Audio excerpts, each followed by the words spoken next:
Dear children, today we have to read English prose in this period.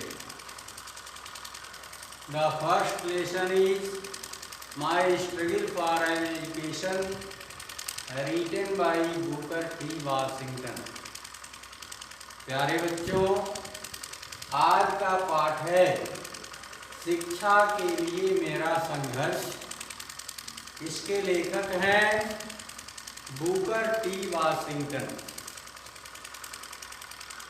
इस पाठ में लेखक ने शिक्षा के लिए किए गए संघर्ष के बारे में भली भांति आपको बताने की कोशिश किया है। यह पाठ आपके जीवन पर बहुत ही गहरा छाप छोड़ता है। यह प्रमाणित करता है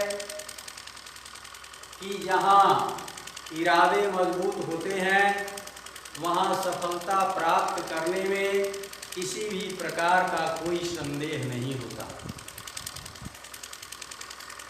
इस तरह से इस पाठ के माध्यम से लेखक ने सभी विद्यार्थियों को शिक्षा ग्रहण करने के लिए कठोर संघर्ष करने हेतु प्रेरित किया है। इस लेखक के जीवन के बारे में थोड़ा जानें। बुकर टी वाशिंगटन एक गरीब परिवार के बालक थे। इनकी आर्थिक स्थिति अत्यंत ही दयनीय थी, जिसकी वजह से इनको पहले नमक की भट्टी पर काम करना पड़ा, जिस समय इनकी उम्र मात्र 9 वर्ष की थी। उसके बाद ये एक लोहे की खान में काम करने लगे। इसके बाद ये एक कोयले की खान में काम करने लगे। उसी खान में काम करते समय इन्होंने उस खान के 2 मजदूरों के मुख से वर्जीनिया में कहीं स्थित एक महान कॉलेज का वर्णन सुना।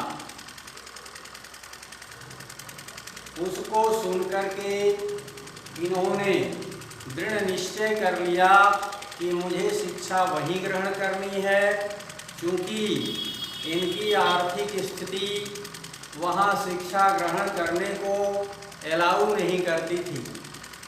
फिर भी इन्होंने मजबूत इरादा बना लिया। इनके इस कार्य में इनके भाई जान ने यथासंभव इनकी सहायता कर दिया और ये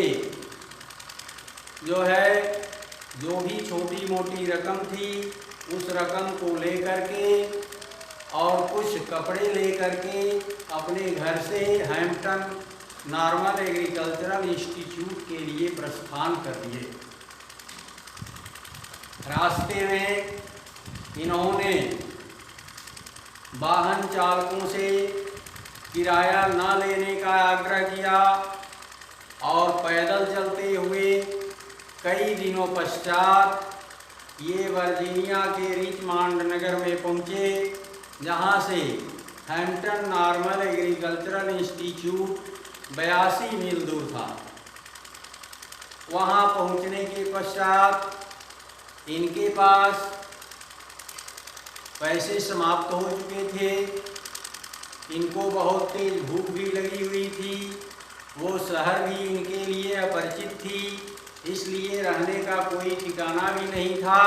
इन्होंने 2-1 लोगों से रात्रि निवास करने के लिए आग्रह किया, किंतु उन्होंने पैसा न होने के कारण इनको रात्रि में अपने घर या कक्ष में ठहरने की अनुमति नहीं दिया, जिसके कारण विवश होकर के ये फुटपाथ के बगल में लेटे और किसी तरह से रात व्यतीत किए।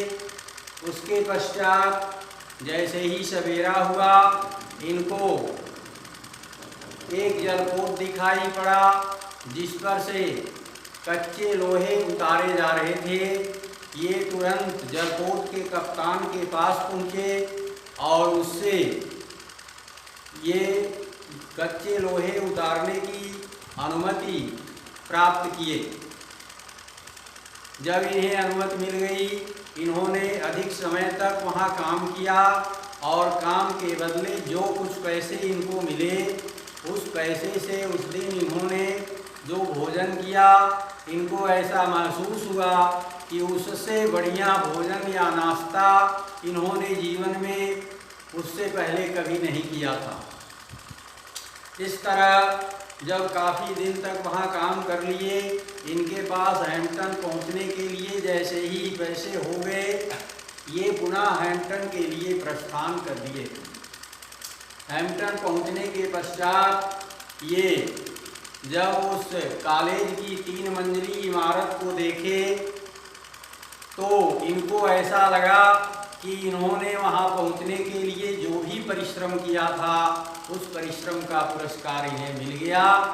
यथाशीघ्र तैयार होकर के उस कॉलेज की प्रधानाध्यापिका के समक्ष वहाँ प्रवेश पाने हेतु ये उपस्थित हुए। प्रधानाध्यापिका ने जब इनके मैले कुचैले वस्त्र को देखा तो उसे संदेह हुआ कि यह इस संस्था में पढ़ने योग्य विद्यार्थी नहीं है, इसलिए उसने कोई अनुमति नहीं दिया। अधिक देर तक प्रतीक्षा करते रहने के कारण प्रधानाध्यापिका ने इनको बगल वाले कक्ष की सफाई करने का आदेश दिया और इन्होंने बगल वाले कक्ष की इतनी बेहतरीन सफाई किया जिससे वहाँ की प्रधानाध्यापिका इनसे अत्यंत प्रसन्न हो गई और उन्होंने वहाँ प्रवेश लेने की अनुमति दे दिया, अर्थात इनका प्रवेश उस संस्था में हो गया।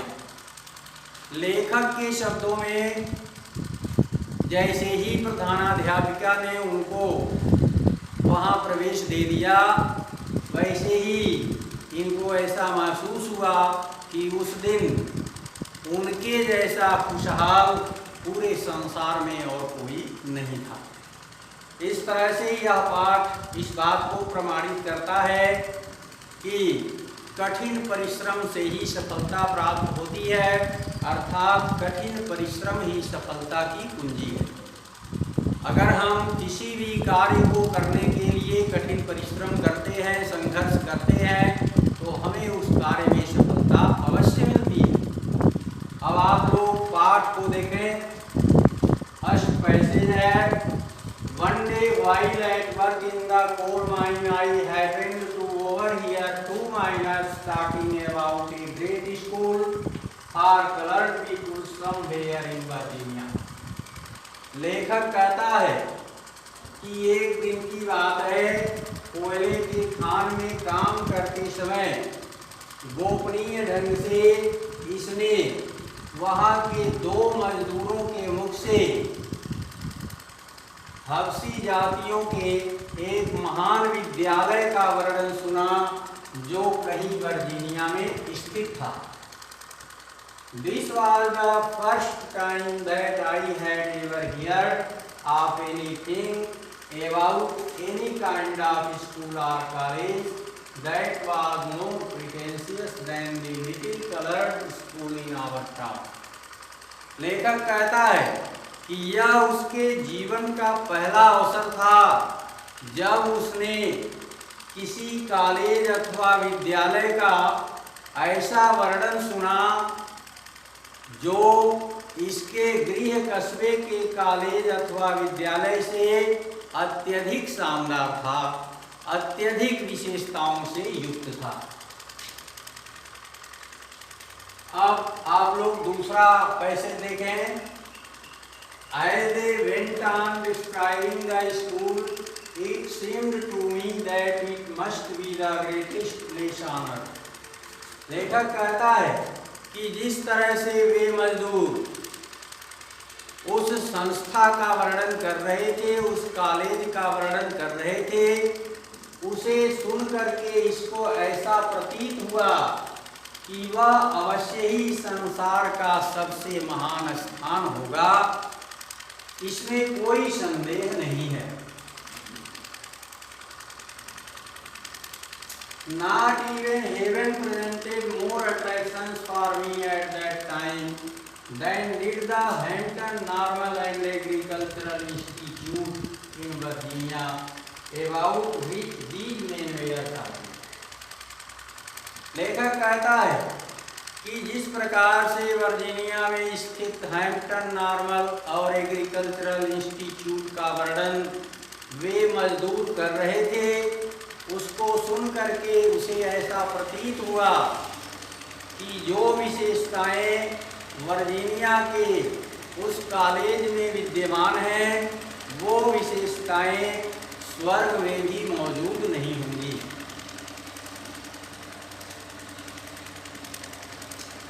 I resolved at once to go to that school, although I had no idea where it was or how many miles away or how I was going to reach it. उसने उनकी बातों को सुनकर के वहाँ जाने का दृढ़ निश्चय कर लिया, यद्यपि उसको उसके बारे में कोई जानकारी नहीं थी। वह उस कॉलेज की स्थिति को नहीं जानता था कि वह कॉलेज कहाँ पर स्थित है, वहाँ से कितने मील की दूरी पर स्थित है, अथवा वह वहाँ पर कैसे पहुँचेगा। I was on fire constantly with one ambition, and that was to go to Hampton. उसके मन में दिनों रात हैम्पटन जाने की जिज्ञासा बनी रहती थी, महत्वाकांक्षा बनी रहती थी। वह इस महत्वाकांक्षा से पल भर के लिए भी अपने को बचा नहीं पाता था। This thought was with me day and night, दिनों रात उसी विचार में वह खोया रहता था, वही विचार इसके दिल दिमाग में कौंधता रहता था। अब आप लोग थर्ड पैसेज को देखें। In the fall of 1872, I determined to make an effort to get there. लेखक कहता है कि सन 1872 के पतझड़ के मौसम में उसने वहां जाने के दृढ़ निश्चय करने का प्रयास किया। My mother was troubled with a great fear that I was starting out on a wild goose chase. उसकी माता को उसके मूर्खतापूर्ण प्रयास से बड़ा ही डर लगता था, उसके निष्फल प्रयास से बड़ा ही डर लगता था। At any rate, I got only a half-hearted consent from her that I might start. बड़ी मुश्किल से उसकी माँ ने अधूरे मन से उसे वहां जाने की अनुमति दे दिया।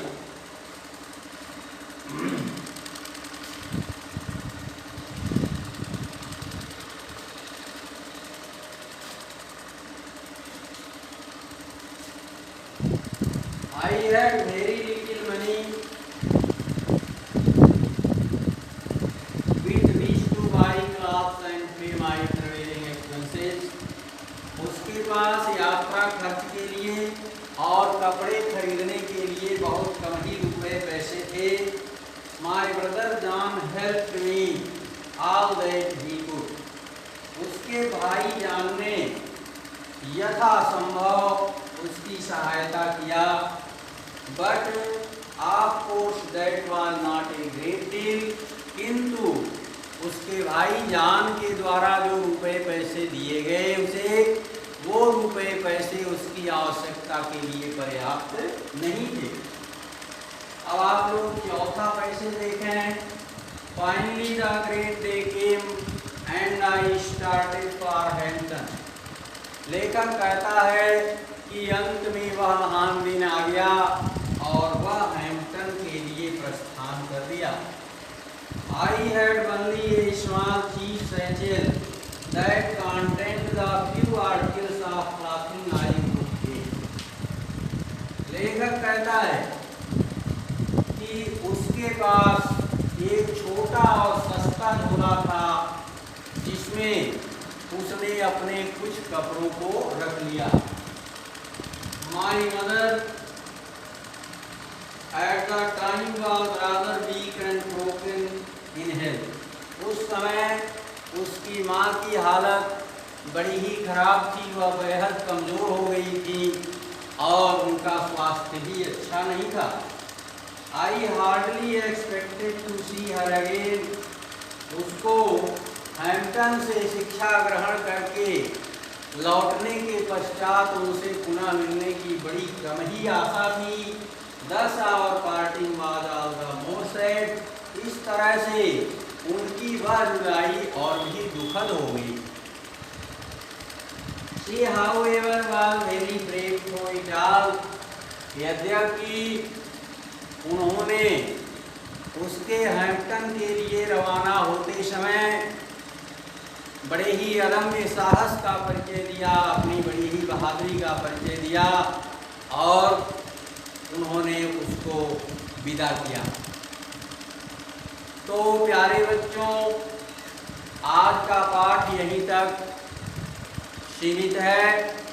अब इसके आगे जो है आपको अगले दिन पढ़ाया जाएगा। आप लोग इसकी भली भांति तैयारी कर लेंगे और जब तैयारी हो जाएगी तो पुनः इसका जो है इंग्लिश एक्सप्लेन किया जाएगा।